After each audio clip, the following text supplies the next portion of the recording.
ಗೊತ್ತಿತ್ತು ಮೇಡಮ್, ನನಗೆ ಗೊತ್ತಿತ್ತು. ಯಾವುದೇ ವ್ಯಕ್ತಿ ತಪ್ಪು ಮಾಡಿ ಇಲ್ಲಿಗೆ ಬಂದ್ಮೇಲೆ ಅವರ ವ್ಯಕ್ತಿತ್ವಕ್ಕೆ ಬೆಲೆ ಇರೋದಿಲ್ಲ. ಅವರು ಬಾಳಿ ಯಾವತ್ತಿದ್ರು ಬರ್ಡೆ. Madam, it's a fact, it's a fact. I am sorry. ನನ್ನ ಜೀವನ ಏನು ಅಂತ ನಂಗೆ ಚೆನ್ನಾಗಿ ಗೊತ್ತು. ಆದ್ರೆ ನನಗೆ ನೀವು ತುಂಬಿದ ಆತ್ಮವಿಶ್ವಾಸದಿಂದ ನಾನು ಮುಂದೆ ಬರ್ತೀನಿ ಅನ್ಕೊಂಡಿದ್ದೆ. ಆದ್ರೆ ಮತ್ತೆ ಮತ್ತೆ ಸೋತೋದೆ madam. Don't worry Priyanka, don't worry. Failure is the stepping stone to success. ನಾನು ನನ್ನ ಪ್ರಯತ್ನ ಮೀರಿ ನಿನ್ನ ಪೊಲೀಸ್ ಆಫೀಸರ್ ಮಾಡೇ ಮಾಡ್ತೀನಿ. ಎಸ್, ನಾಳೆ ಪ್ರೆಸಿಡೆಂಟ್ ಬರ್ತಿದ್ದಾರೆ. ಈ ವಿಷಯ ಅವ್ರ ಹತ್ರ ಮಾತಾಡ್ತೀನಿ. cheer up young lady, cheer up. Have confidence.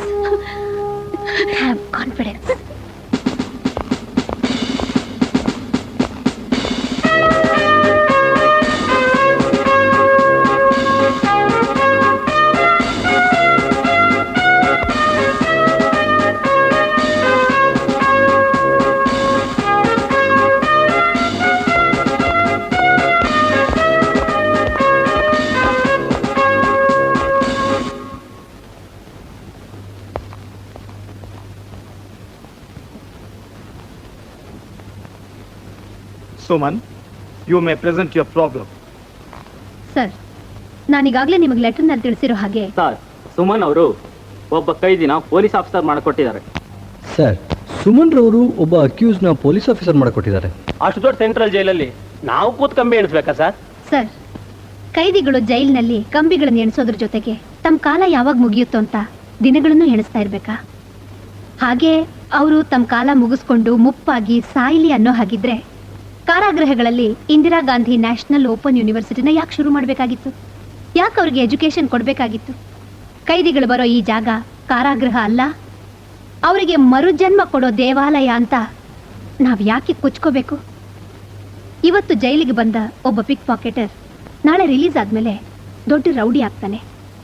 ಅದೇ ರೌಡಿನ ಮತ್ತೆ ಜೈಲಿಗೆ ಹಾಕಿ ರಿಲೀಸ್ ಮಾಡಿದಾಗ ದೊಡ್ಡ ಗೂಂಡ ಆಗ್ತಾನೆ. ಮರ್ಡರರ್ ಆದರೂ ಆಗ್ಬೋದು, ಇಲ್ಲ ನಮ್ಮ ಅದೃಷ್ಟ ನೆಟ್ಟಿಗಿಲ್ಲ ಅಂದರೆ ನಮ್ಮ ನಾಡೋ ನಾಯಕ ಆದರೂ ಆಗ್ಬೋದು. ಹೀಗೆ ಆದರೆ ನಮ್ಮ ಕಾರಾಗೃಹಗಳು ಬಂದು ಹೋಗೋ ಇಂಥ ಕೈದಿಗಳನ್ನು ಸೇಫ್ ಗಾರ್ಡ್ ಮಾಡೋ ಗೂಂಡಾ ಇನ್ಸ್ಟಿಟ್ಯೂಷನ್ಸ್ ಆಗ್ಬಿಡ್ತವೆ. ಇಂಥ ತಪ್ಪುಗಳು ನಡಿಬಾರ್ದು. ಒಬ್ಬ ಹುಡುಗಿ ಕಷ್ಟಪಟ್ಟು ಓದಿ ಪಾಸಾಗಿ ಮುಂದೆ ಬಂದಿರೋವಾಗ ಯಾಕೆ ಅವಳ ಆಸೆಗಳನ್ನು ಚೂಟ್ ಹಾಕಬೇಕು? ಹಿಂದೆ ಒಬ್ಬ ವ್ಯಕ್ತಿ ಜೈಲಿಗೆ ಹೋಗಿ ಬಂದರೆ ನನ್ನ ದೇಶದ ಸ್ವಾತಂತ್ರ್ಯಕ್ಕಾಗಿ ನಾನು ಹೋರಾಡಿದ್ರಿಂದ ಜೈಲಿಗೆ ಹಾಕಿದ್ರು ಅಂತ ಹಿಗ್ಗಿನಿಂದ ಹೇಳ್ಕೊಳ್ತಾ ಇದ್ದ. ಆದ್ರೆ ಈಗ ಒಬ್ಬ ವ್ಯಕ್ತಿ ಜೈಲಿಗೆ ಹೋಗಿ ಬಂದ್ರೆ ತನ್ನ ರೌಡಿ ಪದವಿಗೆ ಒಂದು ಲೈಸೆನ್ಸ್ ಸಿಕ್ತು ಅಂತ ಹೇಳ್ಕೊಂಡು ಎಲ್ಲರನ್ನೂ ದೋಚ್ತಾನೆ. ಇಂಥ ರೌಡಿಗಳು ಬೇಡಿ ಹಾಕ್ಕೊಂಡು ಜೈಲಿಗೆ ಬಂದಾಗ ನಾವು ಅವ್ರನ್ನ ಮೋಡಿ ಮಾಡಿ ತಿದ್ದಿ ತಿಳುವಳಿಕೆ ಹೇಳಿ ಅವ್ರನ್ನ ಹೊರಗೆ ಬಿಟ್ರೆ ಗೌರವಯುತವಾದ ಬಾಳ್ವೆ ನಡೆಸ್ತಾರೆ ಸರ್. ಕೈದಿ ಆದವಳು ನಾಳೆ ಪೊಲೀಸ್ ಆಫೀಸರ್ ಆದ್ರೆ ಅವಳು ಹುದ್ದೆಗೆ ನ್ಯಾಯ ದೊರಕಿಸ್ತಾಳೆ ಅಂತ ಏನು ಗ್ಯಾರಂಟಿ? ನರಹಂತಕನಾಗಿದ್ದ ವಾಲ್ಮೀಕಿಗೆ ರಾಮಾಯಣ ಬರಿಬೇಕು ಅನ್ನೋ ಸ್ಫೂರ್ತಿ ಎಲ್ಲಿಂದ ಬಂತು? ಅವನಲ್ಲಾದ ಜ್ಞಾನದ ಬದಲಾವಣೆಯಿಂದ. ಚಂಬಲ್ ಕಣಿವೆಯಲ್ಲಿ ಠಾಕೂರ್ನ ದಬ್ಬಾಳಿಕೆಗೆ ಸೋತು ಎಷ್ಟೋ ವರ್ಷಗಳ ಕಾಲ ದರೋಡೆಕೋರಳಾಗಿ ಮೆರೆದ ಫೂಲನ್ ದೇವಿ ತನ್ನ ತಪ್ಪುಗಳನ್ನೆಲ್ಲ ಒಪ್ಕೊಂಡು ಪೊಲೀಸರಿಗೆ ಶರಣಾಗತಳಾಗಿ ಹೊರಗೆ ಬಂದು ಸಂತೋಷವಾಗಿ ಜೀವನ ನಡೆಸ್ತಾ ಇಲ್ವಾ? ಎಲ್ಲರಲ್ಲೂ ಪ್ಲಸ್ ಅಂಡ್ ಮೈನಸ್ ಇದ್ದೇ ಇರುತ್ತೆ. Please try to understand my proposal. ಆದರೂ ಸರ್, ಎಲ್ಲ ಮಕ್ಕಳು ತಾಯಿ ಗರ್ಭದಿಂದ ಹೊರಗೆ ಬರೋವಾಗಲೇ ಕ್ರಿಮಿನಲ್ಸ್ ಆಗಿರೋದಿಲ್ಲ. ಇವಳು ಹಾಗೇನೆ. She is not a born criminal. Circumstances have made her to be a criminal. ಈಗಾಗಲೇ ತನ್ನ ತಂದೆ ತಾಯಿಯರನ್ನ ಕಳ್ಕೊಂಡು ಅನಾಥಳಾಗಿರೋ ಇವಳು ಜೀವನದಲ್ಲಿ ಮುಂದೆ ಬರಬೇಕು, ಬದುಕಬೇಕು ಅಂತ ಆಸೆ ಪಟ್ಟಿರೋವಾಗ ದಯವಿಟ್ಟು ಅವಳನ್ನ ನಿರಾಸೆ ಮಾಡಬೇಡಿ. ಒಂದು ಅವಕಾಶ ಕೊಡಿ. ಅವಳೊಬ್ಬ ದಕ್ಷ ಅಧಿಕಾರಿಣಿ ಆಗ್ತಾಳೆ ಅನ್ನೋ ಭರವಸೆ ನನಗಿದೆ. ಪ್ಲೀಸ್ ಸರ್, ದಯವಿಟ್ಟು ಸಹಕಾರ ಕೊಡಿ please. Suman, I appreciate your thinking.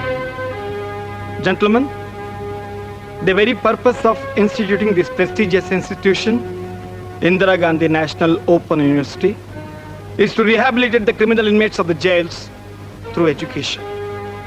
I'm proud this is becoming a reality. We will definitely consider your proposal positively. Attention!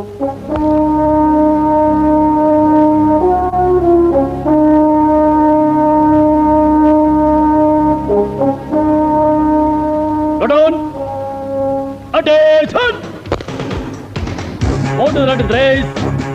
Right turn. Race 100. Double foot.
ನೋಡು, ಜೀವನದಲ್ಲಿ ಪ್ರತಿಯೊಬ್ಬರಿಗೂ ಏಳು ಬೀಳು ಇದ್ದೇ ಇರುತ್ತೆ.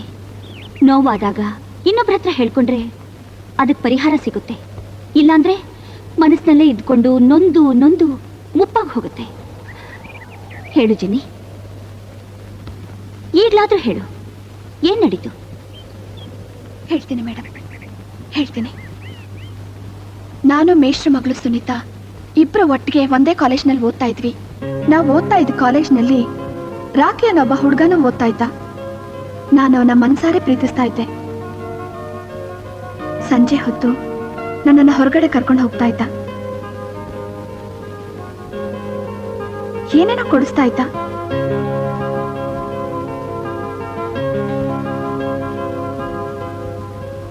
ಒಂದಿನ ಲಾಡ್ಜಿಗೆ ಕರ್ಕೊಂಡು ಹೋದ.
ಷರತ್ತಿನ ಪ್ರಕಾರ ನಾನು ಸುನೀತನ್ನು ಕರ್ಕೊಂಡು ಹೋಗಿ ಆ ಹೋಟೆಲ್ನಲ್ಲಿ ಬಿಡಲಿಲ್ಲ ಅಂದರೆ ಕ್ಯಾಸೆಟನ್ನ ಫೋಟೋಗಳನ್ನ ನಮ್ಮ ತಂದೆ ತಾಯಿಗೆ ತೋರಿಸ್ತೀನಿ ಅಂತ ಹೆದರಿಸ್ದ. ಹಾಗಾಗಿ ನಾನು ಸುನೀತನ್ನು ಕರ್ಕೊಂಡು ಹೋಗಿ ಅಲ್ಲಿ ಬಿಟ್ಟೆ.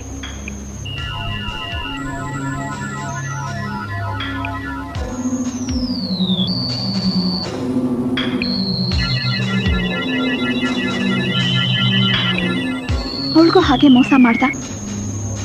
ಹೀಗೆ ನಾವೆಲ್ಲ 1 by 1 ಟ್ರ್ಯಾಪ್ ಆಗಿ ಬ್ಲೂ ಫಿಲ್ಮ್ ಬ್ರ್ಯಾಕೆಟ್ನಲ್ಲಿ ಸಿಕ್ಕಾಕೊಳ್ತಾ ಹೋದ್ವಿ.